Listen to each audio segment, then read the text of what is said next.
Assalamualaikum warahmatullahi wabarakatuh. Nama saya Devina Dewi Arianto dari kelas C122 Akuntansi dengan NPM 102222026. Di sini saya akan sedikit menjelaskan tugas pertemuan ke-7 Sistem Informasi Akuntansi. Definisi sistem pengendalian intern. Sistem pengendalian intern meliputi struktur organisasi, metode, dan ukuran-ukuran yang dikoordinasikan untuk menjaga kekayaan organisasi, mengecek ketelitian dan keandalan data akuntansi, mendorong efisiensi, dan mendorong dipenuhinya kebijakan manajemen.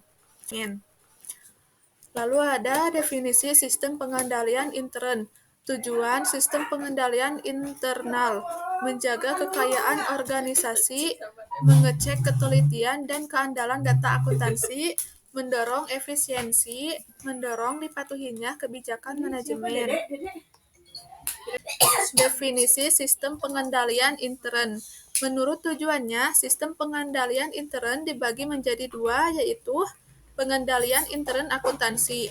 Merupakan bagian dari sistem pengendalian intern meliputi struktur organisasi, metode dan ukuran-ukuran yang dikoordinasikan terutama untuk menjaga kekayaan organisasi dan mengecek ketelitian dan keandalan data akuntansi.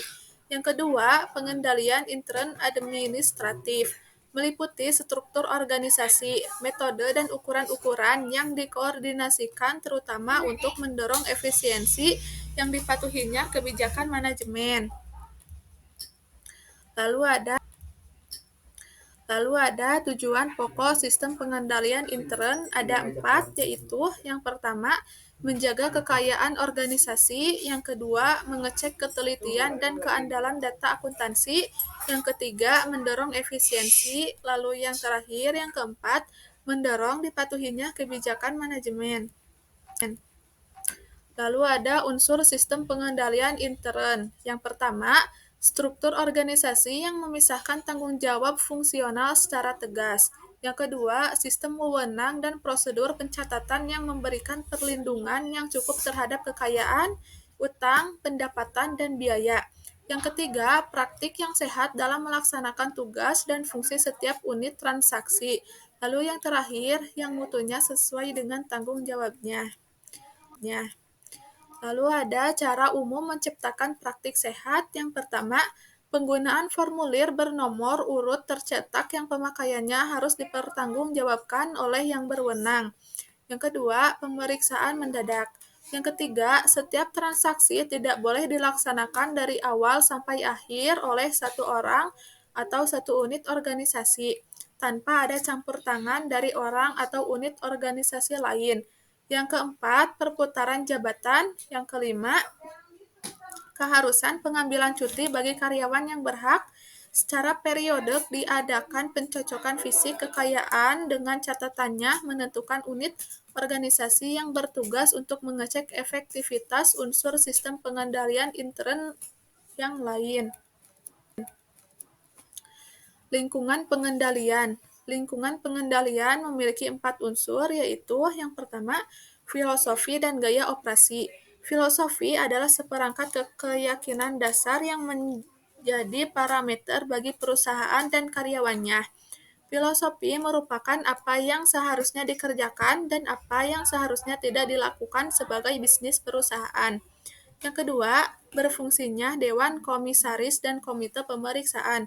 Komisaris adalah wakil pemegangan saham dalam perusahaan hukum perseroan terbatas. Dewan ini berfungsi mengawasi perusahaan-perusahaan yang dilaksanakan oleh manajemen. Yang ketiga, metode pengendalian manajemen merupakan metode perencanaan dan pengendalian alokasi sumber daya perusahaan dalam mencapai tujuan perusahaan. Lalu yang terakhir, yang keempat, kesadaran pengendalian. Kesadaran pengendalian dapat tercermin dari reaksi yang ditunjukkan oleh berbagai jenjang organisasi atas kelemahan pengendalian oleh akuntan intern dan akuntan publik. Pendekatan untuk merancang pengendalian intern akuntansi. Pendekatan untuk merancang pengendalian intern akuntansi adalah bertitik tolak dari tujuan sistem, menjaga kekayaan perusahaan, dan mengecek ketelitian dan keandalan informasi akuntansi. Rincian tujuan pengendalian intern akuntansi adalah sebagai berikut. Menjaga kekayaan perusahaan, mengecek ketelitian dan keandalan data akuntansi, transaksi melalui sistem otorisasi yang telah ditetapkan, transaksi yang terjadi dalam catatan akuntansi.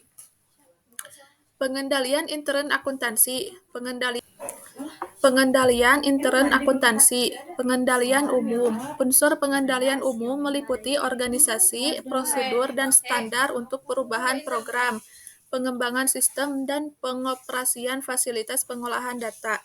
Organisasi. Dalam manual sistem, pengendalian dilaksanakan dengan memisahkan fungsi-fungsi pokok, operasi, penyimpanan, dan akuntansi. Sistem komputer, program komputer dapat dirancang untuk keputusan kapan persediaan harus dipesan, dan sekaligus surat order pembelian yang dapat dikirim ke pemasok. Pengendalian intern akuntansi, pengendalian terhadap sistem program, pengendalian umum yang bersangkutan dengan fungsi pengembangan sistem dan program meliputi prosedur penelaahan dan pengesahan sistem baru, prosedur pengujian program, prosedur pengubahan program, lalu dokumentasi. Pengendalian intern akuntansi, pengendalian terhadap fasilitas pengolahan data, pengendalian terhadap operasi komputer meliputi akses terhadap ruang komputer hanya terbatas bagi karyawan tertentu saja. Pengendalian terhadap penggunaan arsip yang disimpan dalam perpustakaan, pembuatan instruksi yang jelas mengenai pengubahan data dari dokumen sumber ke dalam bentuk yang dapat dibaca oleh komputer.